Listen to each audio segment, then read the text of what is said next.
Okay, I was fortunate enough to go to one of the few high schools in Minnesota that had a boys gymnastic team. And so I started at a very young age, about 13 or 14 years old. And in my junior and my senior year, I took first place all around as a high school state champion. And that allowed me to get a scholarship to go to the University of Minnesota. And I competed there as captain of the Minnesota gymnastic team. Way back when I was in high school, I used to do a lot of performing, circus type of hand balancing, and I would travel around with a small neighborhood dance company, and we would do shows. And we started traveling around Minnesota to county fairs, and we would camp out in the area and do a performance. And one day somebody said, "You're like a bunch of gypsies," and we coined the name Gypsy Gymnasts from that.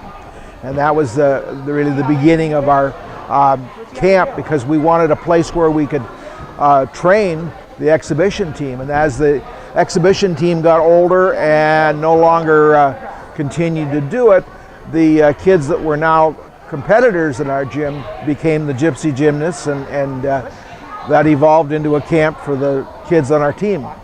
I started teaching when I was 15 years old in the high school recreational program, and then I ended up teaching at the YMCA and a couple other places like that. But I really liked teaching. I realized that I was good at it, and I had been teaching some private lessons of kids in the neighborhood, and I decided I needed a place where I could actually formally teach lessons. By the time I started my gym, I had 10 years of teaching experience already. I could sum up my philosophy in 3 words, really. Fun. The human beings learn by play, and especially kids. If it's not fun and it's not something that they think of as play instead of work, they're not going to pursue it. So having fun in the program is extremely important. The second cornerstone is being positive. I really believe in a lot of positive reinforcement and very, very little negative.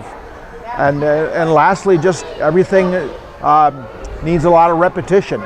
Saying from my high school coach, he used to say, when you do a skill, he'd say, "Good job, do it 1,000 more times and you'll have it." The first gym was just a small storefront on 28th and Hennepin in South Minneapolis. It was about 13 feet wide and 50 feet long. I just had room for 2 small trampolines and a 30 by 6 foot tumbling mat. Yeah, I was in the first gym on Hennepin for 2 years, and then we had outgrown it because we reached 200 students. And at that time, I needed to move to a larger facility, so then we moved into a neighborhood theater that was about 4,000 square feet, still small compared to what we're doing now, but we renovated the theater. We took out the chairs and leveled the floor and made it into a gym.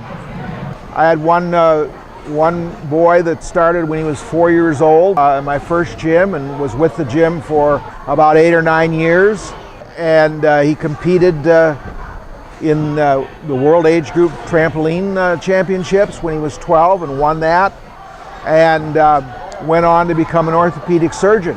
And now he's treating many of our athletes at our gym for injuries. Another example is a girl that started again when she was about 4 years old in our preschool program and went up through the class levels until she became a team member and started to compete. And in I believe it was 1987, she was a national champion on trampoline and double mini trampoline. And in 1988, she was the first member of the world trampoline team that we ever had, and she was part of a team that won a bronze medal in the World Championships. But another one that comes to mind is more recent. Jennifer Sands again started in our program as a preschool student and went up through the ranks and became a team member. And she went on to win 5 or 6 national trampoline championships. She was on 3 successive world trampoline teams, and in 1996 she won the individual world championships in women's double mini tramp. About 80% of our students are here in recreational programs, and another 20% or so are part of our team programs. We have boys artistic team, we have a girls artistic gymnastic team, we have a boys and girls trampoline and tumbling team. And all of those teams have distinguished themselves over the years. We're well known in the state and nationally as far as the level of our competitors.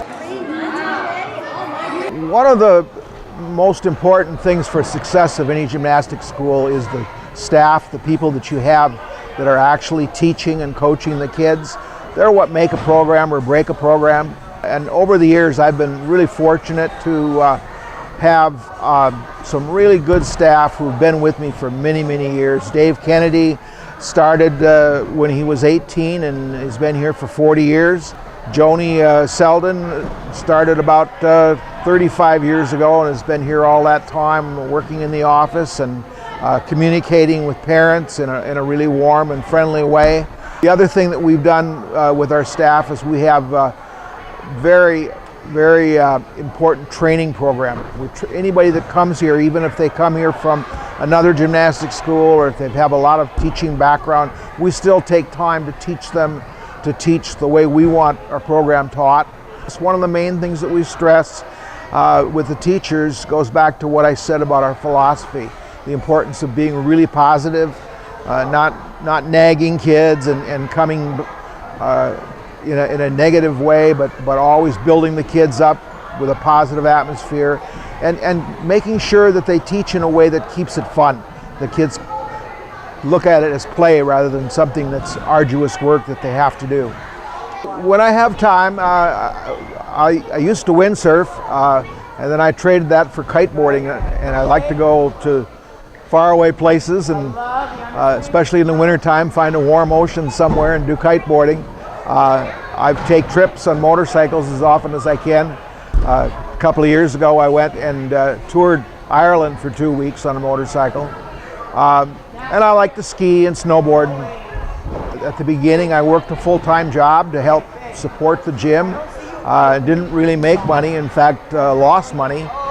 Over the years I sometimes wondered whether I should continue or not. And it really wasn't until the mid-'80s that I started to actually make a living and was able to do this as my only job. I've always felt that I was a very lucky person to be able to do something, to make a living at something that I enjoyed doing. So many of my friends and so many people I've talked to look at their job as something that they have to do, and it's not really something that they want to do. I've always, in teaching gymnastics, felt that I was very fortunate to be really doing something that I like to do and never really get tired of it. I get tired, but not tired of it.